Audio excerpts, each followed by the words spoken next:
Hey, this is Jerry Akin at Pierce Chapel. Thank you for joining me for this midweek meditation. I'm sure you have heard of Elvis Presley, the king of rock and roll. You may have even heard of his daughter, Lisa Marie Presley. And not only was she the daughter of the king of rock and roll, but at one time she was briefly married to Michael Jackson, who was the prince of pop. Despite her family ties to both of these men, she was not able to successfully launch a music career in the way that she wanted to. Yes, she did put out some music, she went on some tours and even gathered a small fan base for herself, but she was not able to accomplish what she wanted to. And having Elvis as her dad did not guarantee it. It reminds me of this passage in John chapter 8 when Jesus is talking to the crowd, and the scribes and the Pharisees say to Jesus, "Who are you to tell us what we need to do or who we are or about our relationship with God?"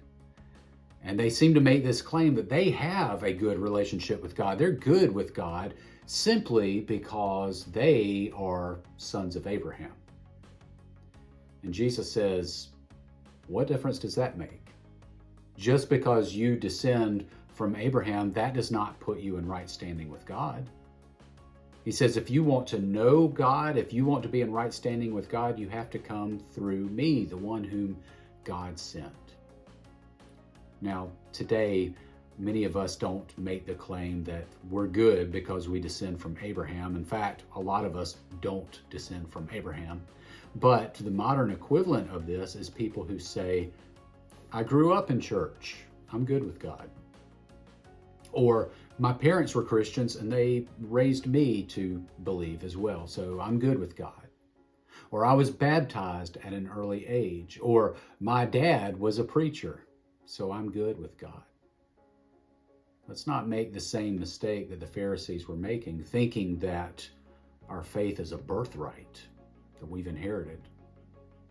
We can't rest on our laurels. If we want to truly be in right relationship with God, if we want to truly know what salvation is like, what it feels like, and how it affects our lives, then we have to know the Son whom He has sent, Jesus Christ.